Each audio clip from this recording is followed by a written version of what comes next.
5,400만 원이 이 감정평가를 통해서 추가로 절감된 세액이지.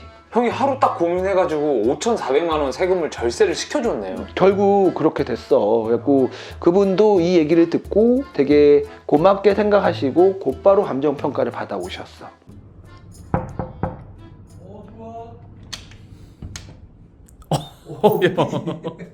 또 왔네? 신장 기억 없어졌네요. 이제 치웠지. 근데 이건 언제 봐도 이거 적응이 진짜 안 되는데 예전에도 이거 있었어요? 개업 전에 우리 함께했던 팀원들이 준 거야.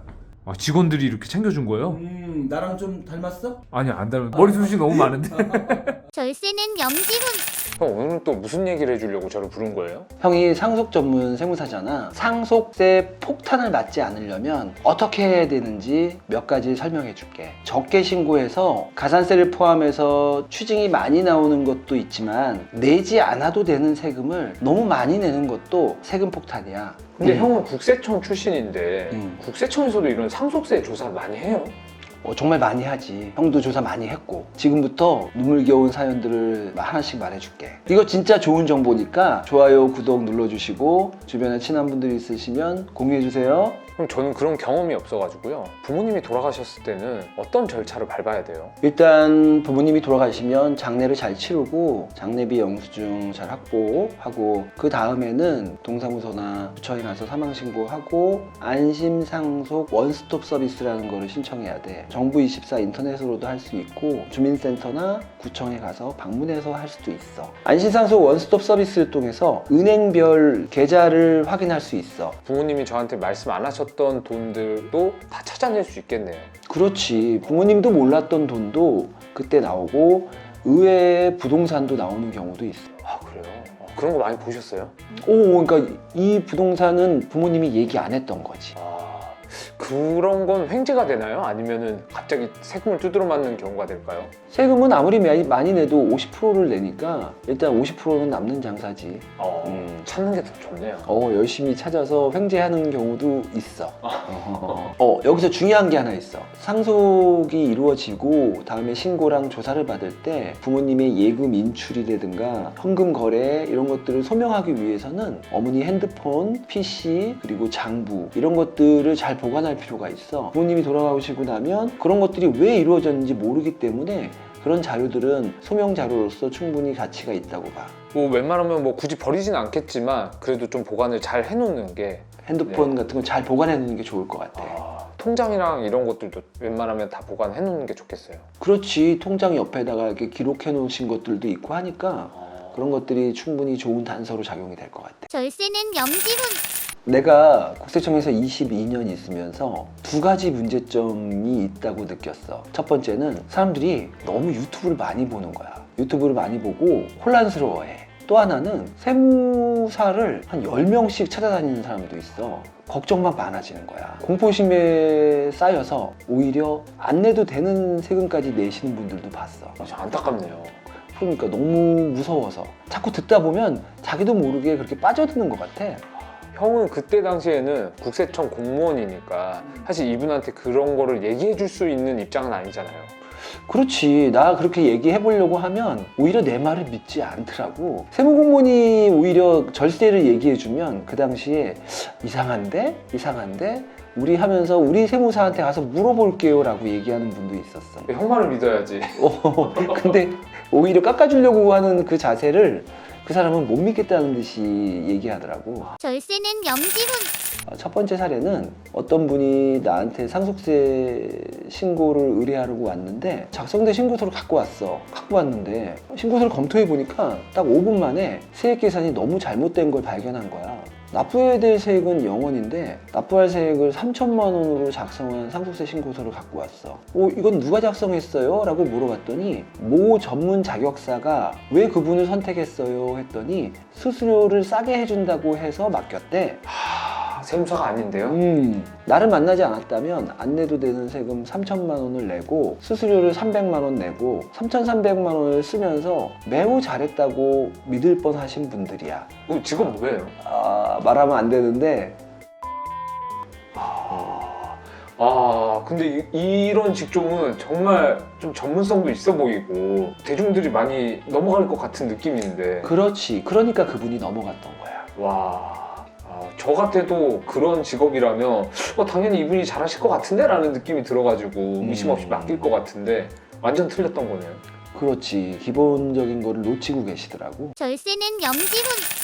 유튜브 많이 보고 공부 많이 하면 좋은 거 아니에요? 좀 절세가 많이 될 것 같은데 뭐 안 좋은 게 있나요? 이건 내가 아는 형 얘기인데 이 형은 상속재산 평가와 관련된 유튜브를 10개도 넘게 봤다는 거야. 특히 이제 아파트 평가와 관련해서. 근데 너무 많이 보면서 아마도 겁에 질렸던 것 같아. 2동짜리 아파트였거든? 그래서 기준시가로 10억이었어. 근데 이게 네이버 시세를 보면 15억이 나오고 감정평가를 하면 14억까지 나온다는 거를 간평사한테 들은 거야. 그러니까 간평을 14억으로 받아버렸는데 이 건은 유사매매 사례가액이 없는 건이었어. 즉 기준시가 10억으로 신고하면 될 걸 괜히 감정평가를 14억에 받아버려서 그게 시가가 돼버려서 10억으로 신고 못하고 결국 14억으로 신고를 했어. 10억과 14억의 세금 차이는 배우자 공제 등을 고려했을 때 7천만 원이야.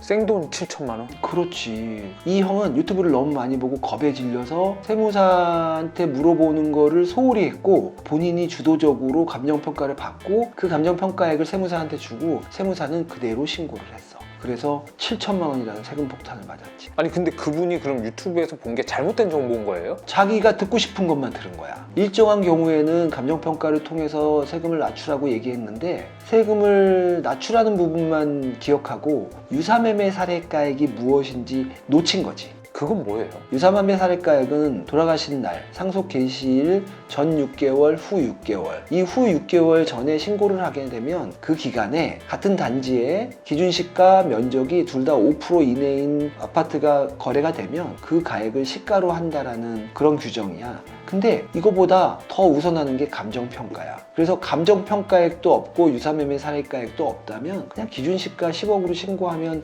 될 건이었어. 근데 굳이 감정평가를 받아서 14억의 상속세를 신고하게 된 거지.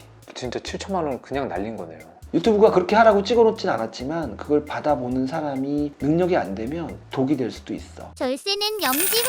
세무사를 많이 만나도 독이 된다라고 얘기를 했는데 제 생각에는 많이 만나면 도움이 더 될 것 같은데 왜 안 좋은 결과가 나와요? 이건 또 내가 아는 형 사례인데 이 형이 이 잘못을 저지르는 과정에서 세무사를 10명이랑 상의를 했대. 근데 어떤 잘못을 범했냐면 압구정동에 있는 기준시가 건물 토지 합해서 50억짜리 건물이었거든. 이 건물을 상속세 신고할 때 감정평가를 무조건 받게끔 돼 있어. 그게 바로 꼬마빌딩의 감정평가 제도인데 만약에 감정평가를 받아야 되는 꼬마빌딩을 감정평가 받지 않고 신고하면 국세청에서는 소급감정을 해서 결정을 하게끔 돼 있거든. 이게 가산세가 없어. 설령 기준시가로 신고한다 하더라도 가산세를 부과하지 않으니까 10명 세무사 중에 몇 명 세무사가 혹시 모르니 그냥 기준시가로 신고해 보세요 라고 말을 한 거야. 어차피 가산세가 없으니 늦게 세금 내면 더 유리한 거 아니냐, 통과되면 좋고 잃을 게 없다 라고 얘기를 해서 그 건물을 50억으로 기준시가로 신고했어. 근데 그 당시에 감정평가를 받았다면 자기하고 우호적인 감정평가사 그리고 그 건물의 상태에 대해서 좀 더 디테일하게 감정평가를 하면 70억까지 나올 수 있었던 거야. 즉 20억에 대한 세금만 더 내면 되는 상황이었는데 국세청 자비로 소급감정을 하는 과정에서 조금 불리한 감정평가가 이루어졌어. 그 갭이 70억에서 80억이 된 거야. 그런데 이 형이 세율이 50% 구간이었어. 그래서 세금을 5억이나 더 내게 됐어. 최대 70억 정도로 신고한 것보다 더 늘어난 80억이니까. 그렇지.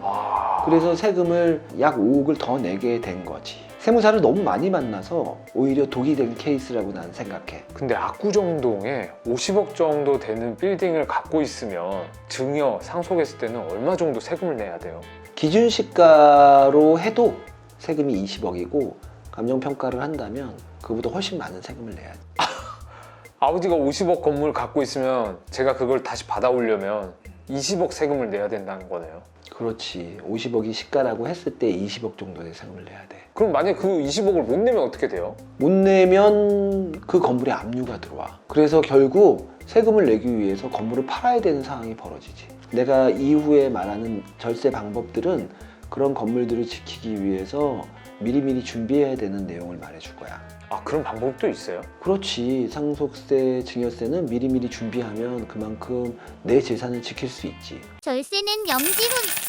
근데 형, 지금까지 너무 세금 맞는 얘기만 하니까 저도 듣다가 막 겁이 나는데 뭐 절세하고 이런 얘기는 없어요? 그래, 이제 절세 사례를 말해줄게. 약 10년 전에 어머니가 아버지에게 건물 하나를 증여해달라고 말씀하셨어. 당시 기준시가 7억짜리 건물을 아버지가 어머니한테 증여했어. 그 당시 증여할 때 증여로 인한 세금은 1,000만 원이었어. 그리고 약 8년 전에 아버지가 시골 땅을 형제들한테 약 1억씩 증여해 주셨어. 그때 그로 인한 세금은 1인당 증여세 500만 원이었어. 10년 전에 7억, 8년 전에 3억을 증여하셨어. 상속이 이루어지면 10년 이내에 증여한 걸 합산하게끔 돼 있거든. 근데 어머니한테 증여한 날로부터 이미 10년이 지났어. 그 7억은 상속세 가세 표준에서 사라지는 거야. 아, 없어진 거예요? 없어져. 오. 그리고 8년 전에 증여한 삼형제 3억, 그것도 2년만 더 있으면 가세표준에서 사라져.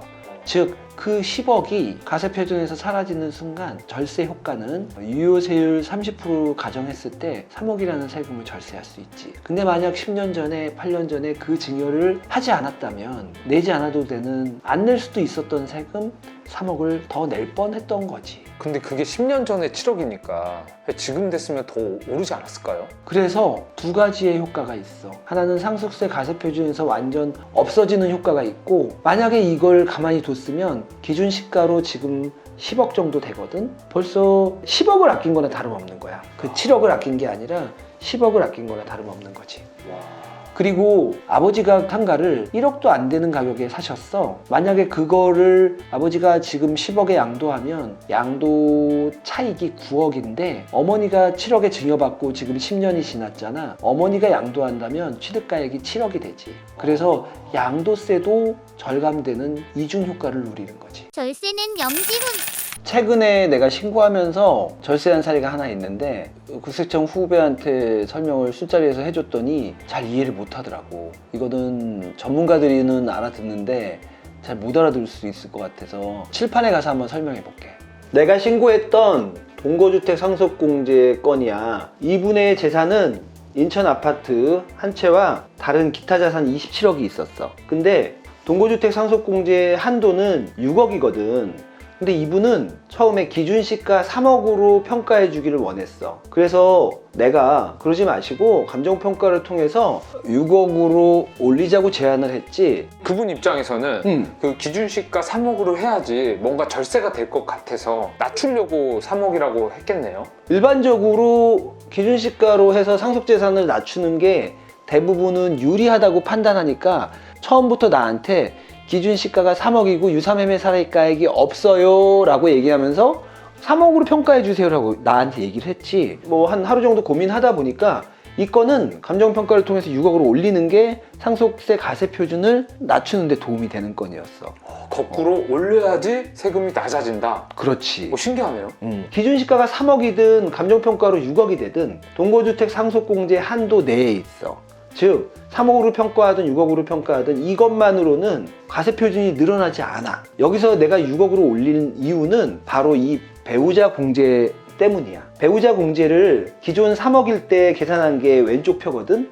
기준시가 3억으로 했을 때, 그리고 기타 자산이 27억인데 이 30억 중에 배우자는 실제로 이 27억 중에 일부인 20억을 상속받았어. 배우자 공제는 배우자가 실제 상속받은 금액과 총 상속재산분의 법정 상속 지분율 이 60%를 곱한 그러면 18억이거든. 실제 상속받은 금액과 법정 상속 지분에 따른 금액, 이 두 금액 중에서 작은 거를 배우자 공제를 받게끔 돼 있어.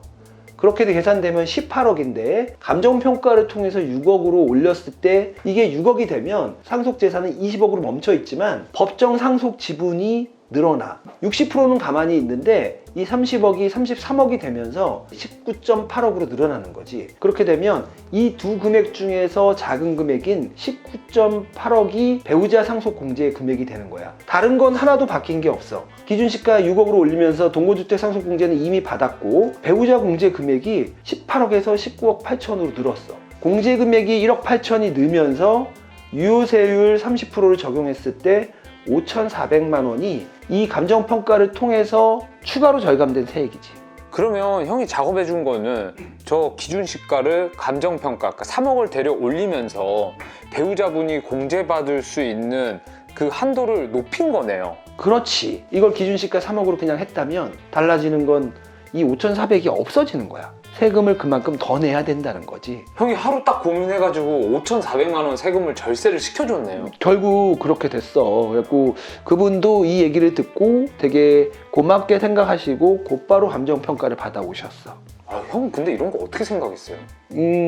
실무에서 비롯된 거라고 봐야지. 법과 실무를 같이 했기 때문에 이런 생각을 할 수 있었던 것 같아. 여기서 또 하나를 말하자면 이 아들이 이 다음에 이 부동산을 양도할 때 이 아들의 취득가액이 당초 3억에서 6억이 됨으로 인해서 다음에 양도세를 언젠가 이 부동산을 팔 때 양도세도 함께 절감된다고 생각하면 돼. 즉 이 건은 1타 2피지. 수입료 낼만한데요? 절세는 염지훈. 1,000만 원, 2,000만 원 막 절세하고 몇 억까지도 세금 내고 뭐 이런 얘기를 했었는데 사실 실제로 낸다고 생각하면 너무 막 손이 벌벌 떨리거든요. 저는 무슨 일 생기면 형한테 전화할게요. 상속이 발생하면 상속인들의 마음이 너무 아파. 그때 전문가하고 상담해서 효과적인 절세 방안을 연구하는 게, 그리고 그런 도움을 드리는 게 제 임무고 세무사들의 임무니까 세무사들이랑 잘 상의해서 절세 방안을 찾으시면 될 것 같아.